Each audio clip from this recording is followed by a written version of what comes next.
نبی صلی اللہ علیہ وسلم نے فرمایا، یہ میں آپ کو حدیث بتا چکا ہوں، کہ اگر انہیں فجر اور عشاء کی نماز کے میرٹس پتہ لگ جائیں تو وہ رینگ کر بھی آئیں گے۔ فجر کے کچھ میرٹس آپ کے سامنے ہیں۔ سب سے پہلے اللہ کی پروٹیکشن، ڈیوائن پروٹیکشن، یہ صحیح مسلم میں آتا ہے۔ نمبر 2، فجر کی جو تلاوت ہے، نماز کی تلاوت، وہ فرشتے وٹنس کرتے ہیں۔ فجر کی نماز کی تلاوت فرشتے وٹنس کرتے ہیں، تو یہ بہت خوبصورت بات۔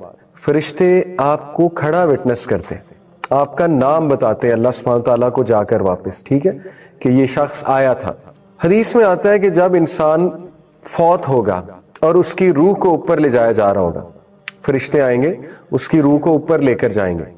اگر تو نیک روح ہے، ٹھیک ہے، تو فرشتے بڑی خوبصورت شکلوں میں آئیں گے اور سفید لباس پہنا ہوگا، اس کی روح کو پہلے آسمان پہ، دوسرے آسمان پہ، 7 آسمان تک لے جائیں گے۔ ہر آسمان پہ کھڑے فرشتے اس کو سلام کریں گے اس کا نام لے کر۔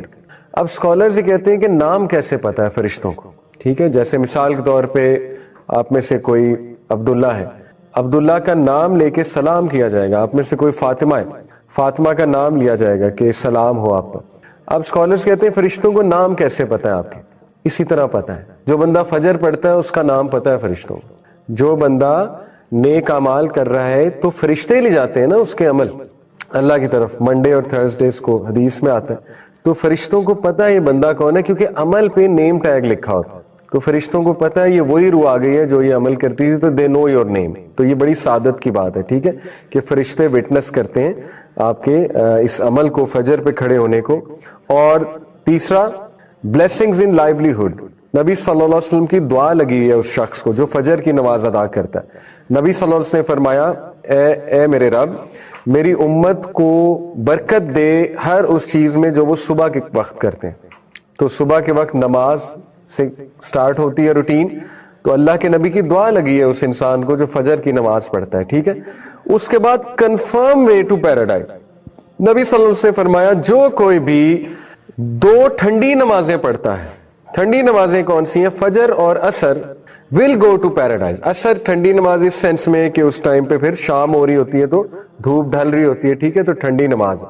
تو نبی صلی اللہ علیہ وسلم نے فرمایا جو کوئی بھی فجر اور عصر کی نماز پڑھے گا شیورلی اسے جنت ملے گی، اللہ تعالیٰ اسے جنت میں داخل کرے گا۔ تو دیکھیں یہ بہت خوبصورت حدیث ہے، موٹیویشن ہے فجر پر اٹھنے کی۔ اسی طرح ایک اور موٹیویشن ہے، وہ یہاں پر مینشن نہیں، میں آپ کو بتا دیتا ہوں۔ اللہ کے نبی صلی اللہ علیہ وسلم نے فرمایا بشارت دے دو ان لوگوں کو جو اندھیرے میں فجر کی نماز پڑھنے جاتے ہیں، کیونکہ قیامت والے دن ان کے پاس لائٹ ہوگی۔ آپ کو پتا ہے یہ کیا موقع ہے لائٹ والا؟ قیامت میں میدان حشر میں کچھ جو ہے نا وہ فیزز ہیں، وہ فیزز میں آپ کے سامنے رکھتا ہوں کوئکلی۔ سب سے پہلا فیز جب اللہ ہم سب کو اٹھائے گا، مردوں میں اللہ تعالیٰ روح رکھے گا، دوبارہ سے اٹھائے گا سب کو، تو سب سے پہلے سٹینڈنگ ہے، لوگ بہت دیر تک کھڑے رہیں گے، یعنی پہلے وہ چلیں گے میدان حشر کی طرف، ایک دم سے بوکھلا کر یہ کیا ہو گیا، ہمیں کس نے اٹھا دیا، اور چل کر وہ میدان حشر کی طرف جائیں گے، اور وہاں جا کے وہ بہت دیر تک کھڑے رہیں گے۔ اور پھر سیکنڈ جو فیز ہے وہ ہے حوض کوثر، اللہ سبحانہ تعالیٰ حوض کوثر لائیں گے اور نبی صلی اللہ علیہ وسلم وہاں موجود ہوں گے۔ جو لوگ پیاسے ہیں بہت زیادہ، اور سبھی پیاسے ہوں گے، کھڑے رہ کے انہیں پیاس بہت لگی ہوگی، سورج بہت قریب آیا ہوگا، ان لوگوں کو حوض کوثر سے پانی پلایا جائے گا۔ بہت سے لوگ بھاگیں گے حوض کوثر کی طرف، لیکن صرف ان لوگوں کو آگے کیا جائے گا جو نبی صلی اللہ علیہ وسلم کی سنت پر زندگی گزارتے تھے، ان کو پانی پلایا جائے گا وہاں سے، جو بھی مشروب ہے وہ پلایا جائے گا حوض کوثر سے۔ باقیوں کو پیچھے کر دیا جائے گا، کفار کو تو ویسے ہی پیچھے کر دیا جائے گا، لیکن ایسے لوگ جو مسلمان ہیں لیکن انہوں نے سنت پر عمل نہیں کیا یا چینج کر دیا دین کو، بدعت میں پڑ گئے، ان کو بھی فرشتے پیچھے کر دیں گے۔ دوسرا فیز ہے۔ تیسرا فیز یہ ہے کہ دوبارہ سے بہت دیر تک کھڑا رہنے پڑے گا، اور یہاں تک کہ لوگ اللہ سے یہ التجا کرنے لگیں گے کہ اے ہمارے رب بے شک ہمیں جہنم میں ڈال دے، یہاں سے نکال لے، یعنی اتنا زیادہ وہاں پہ ٹرائل ہوگا میدان حشر میں۔ اور اس کے بعد نبی صلی اللہ علیہ وسلم سفارش کریں گے، سفارش اللہ سے کریں گے سجدے میں گر کے، کس چیز کی سفارش؟ کہ اللہ حساب شروع کر دے، تو اللہ تعالیٰ حساب شروع کر دیں گے، ٹھیک ہے۔ حساب کس طرح شروع ہوگا؟ سب سے پہلے انسان کے ڈیڈز کو ایگزامن کیا جائے گا، ایگزامینیشن آف ڈیڈز، آپ کے ہاتھ میں آپ کا اعمال نامہ پکڑایا جائے گا، ٹھیک ہے، اس کو ایگزامینیشن آف ڈیڈز کہتے ہیں۔ اس کے بعد میزان سجایا جائے گا، پہلی سٹیج ہے ایگزامینیشن، اس کے بعد میزان کس لیے سجایا جائے گا؟ کہ یہ دوبارہ دیکھ لیں ان کو تسلی ہو جائے دوبارہ کہ کوئی زیادتی نہیں, میزان میں بھی اعمال تولے جائیں گے. اور میزان میں اعمال تولنے کے بعد جو ہے وہ پھر ایک فیز آتا ہے جبکہ اندھیرا چھا جائے گا, گھپ اندھیرا چھا جائے گا, پچ ڈارکنیس ہوگی. اس میں کچھ لوگوں کے پاس لائٹ ہوگی, ٹھیک ہے, وہ لوگ لائٹ کے سہارے پل صراط کی طرف جائیں گے اور ایزیلی پہنچ جائیں گے. کچھ لوگ کے پاس بالکل لائٹ نہیں ہوگی تو وہ گریں گے, کٹیں گے, زخم لگیں گے انہیں, اور بہت زیادہ تکالیف جھیلیں گے اور بہت ایک مینٹل ڈسٹریس سے گزریں گے اور پھر جا کر پل صراط تک پہنچیں گے. یہ لائٹ والے کون لوگ ہیں؟ فجر والے اس دن, ٹھیک ہے. حدیث میں آتا ہے کہ ان لوگوں کو بشارت دے دو قیامت والے دن ان کے پاس لائٹ ہوگی, اس فیز میں لائٹ ہوگی جب پچ ڈارکنیس ہے, ٹھیک ہے. یہ وہ والے لوگ ہیں. تو دیکھیں اتنے زیادہ فائدے سبحان اللہ فجر کے. فجر کی نماز جو ہے وہ اس کو چھوڑنا بہت بڑا گھاٹے کا سودا ہے. یہ ایک جسٹ ٹو کریٹ امپیکٹ اور جسٹ ٹو ٹیل یو کہ نبی صلی اللہ علیہ وسلم when he said فجر کی 2 سنتیں دنیا کی ہر چیز سے زیادہ قیمتی ہیں. تو جسٹ ٹو کریٹ امپیکٹ, یہ مکیش امبانی کا گھر ہے اور یہ دنیا کا سب سے مہنگا گھر ہے, ممبئی میں ہے غالباً, دنیا کا سب سے مہنگا گھر ہے. تو فجر کی سنتیں اس سے بھی زیادہ قیمتی ہیں, 2 سنتیں فجر کی. حدیث میں آتا 2 cycles of prayer, 2 سنتیں فجر کی before دی فجر پہ, یعنی 2 سنتیں are better than the world and everything in it. دنیا اور دنیا کی ہر نعمت سے بہتر ہے فجر کی 2 سنتیں. They are both more beloved to me than the entire world. وہ میرے لیے دنیا کی تمام چیزوں سے زیادہ قیمتی ہیں, نبی صلی اللہ علیہ وسلم یہ کہہ رہے. تو دیکھیں کتنا ریوارڈ ہے فجر کی 2 سنتوں میں, ٹھیک ہے. تو یہ ہمارے لیے موٹیویشن ہے کہ فجر کی نماز وہ کیچ کرنا کتنا ضروری ہے. نبی صلی اللہ علیہ وسلم نے فرمایا, صحیح بخاری صحیح مسلم کی حدیث ہے, There are angels who take turns in visiting you by night and by day. Angels آتے ہیں آپ کو وزٹ کرتے ہیں دن میں بھی رات میں بھی, اور ان کی شفٹ لگتی ہے, اور وہ اسمبل ہو جاتے ہیں, جمع ہو جاتے ہیں 2 نمازوں کے وقت, فجر اور عصر. وہ لوگ وہ اینجلز جنہوں نے تمہارے ساتھ رات بتائی ہوتی ہے, رات کے وقت وہ آسمان کی طرف جاتے ہیں اپنے رب کی طرف, اور اللہ سبحانہ تعالیٰ ان سے پوچھتے ہیں کہ تم نے میرے بندوں کو کس سٹیٹ میں پایا. وہ کہتے ہیں کہ ہم نے جب انہیں چھوڑا تو وہ نماز ادا کر رہے تھے, اور جب ہم ان کی طرف گئے تو وہ نماز ادا کر رہے تھے. چھوڑا کب؟ یہ عصر کے شام کے ٹائم, اور آئے کب؟ فجر کے ٹائم. تو فجر کے ٹائم بھی کیا دیکھا؟ نماز پڑھ رہے ہیں, اور جب چھوڑا تب کیا کر رہے تھے؟ تب بھی نماز پڑھ رہے تھے, ٹھیک ہے.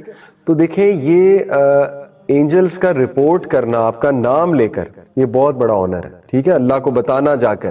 قبر کے بارے میں آتا ہے کہ قبر کے ٹرائلز میں سے ایک یہ بھی ہے کہ ایک شخص کو سورج دکھایا جائے گا ڈھلتا ہوا قبر میں, اور جو مومن ہے وہ فرشتوں سے کہے گا منکر نکیر سے کہ رک جاؤ, مجھے عصر کی نماز پڑھنے دو کیونکہ سورج غروب ہو رہا ہے. اس کے لا شعور میں نماز ہوگی, سورج کو غروب ہوتے دیکھے گا, اس کو فکر لگ جائے گی کہ میں نے نماز ادا کرنی. فرشتے کہیں گے کہ اب نماز کا ٹائم گزر چکا ہے, آپ کی نمازیں ہو گئیں جو آپ نے پڑھنی تھی. تو وہ ایک دم پھر حیران ہوگا, لیکن یہ ایک ٹرائل تھا. جو اللہ معاف کرے پڑھتا نہیں ہے اس کو تو احساس بھی نہیں ہوگا نا یہ دیکھ کے, یہ فکر وہی کرے گا جو دنیا میں پڑھ رہا تھا, جس کو فکر ہے کہ میری نماز گزری ہے, میری نماز گزری. وہ پھر قبر میں بھی فکر کرے گا سورج کو غروب ہوتے دیکھا, ٹھیک ہے. نبی صلی اللہ علیہ وسلم دیکھیں غار ہرا کیا کرنے جایا کرتے تھے؟ سائلنس پریکٹس کرنے, obviously سولیٹیوڈ کو پریکٹس کرنے. تو ہم اتنے سائیکولوجیکلی سٹیمولیٹڈ جنریشن ہیں کہ ہر وقت ہمارا برین سٹیمولیٹڈ ہے because of the constant sounds, music, اور وہ عجیب و غریب چیزیں جو ہم دیکھتے ہیں, جو بچے گیمیں کھیلتے ہیں. آپ دیکھیں کہ گھر میں ہر وقت ٹی وی چل رہا ہے, تو جب ٹی وی چل رہا ہے گھر میں ہر وقت تو اس پہ خبر نامہ بھی چل رہا ہے یا ایڈ بھی چل رہا ہے, تو میوزک چل رہا ہے, یعنی ہر وقت ہم میوزک سن رہے ہیں. All the time we are surrounded with music, اور کافی اونچی آواز میں ٹی وی چل رہا ہوتا ہے. اسی طرح ہم کہیں ٹریول کر رہے ہیں تو ہمیں ساؤنڈ چاہیے, ہمیں میوزک چاہیے, گاڑی چلاتے ہوئے ہمیں ساؤنڈ چاہیے, ایون ہمیں ایکسرسائز کرتے ہوئے کوئی ساؤنڈ چاہیے. تو میں آپ کو بتانا یہ چاہ رہا ہوں کہ اس کی وجہ کیا ہے. اس کی بنیادی وجہ یہ ہے کہ ہم ان ریسٹ پہ ہیں, ہمارا مائنڈ اور ہمارا ہارٹ اور ہماری سول تینوں ہی ان ریسٹ پہ ہیں, اور ہمیں چین چاہیے, ہمیں اطمینان چاہیے. تو یہ چین اور اطمینان آج کے دور کا بہت بڑا ٹاپک ہے. اسی لیے پازیٹیو سائیکالوجی میں پورا ایک چیپٹر ڈیڈیکیٹ کیا گیا ہے مائنڈ فلنس کو. مائنڈ فلنس بیسیکلی کیا ہے؟ مائنڈ فلنس ہے being in the moment,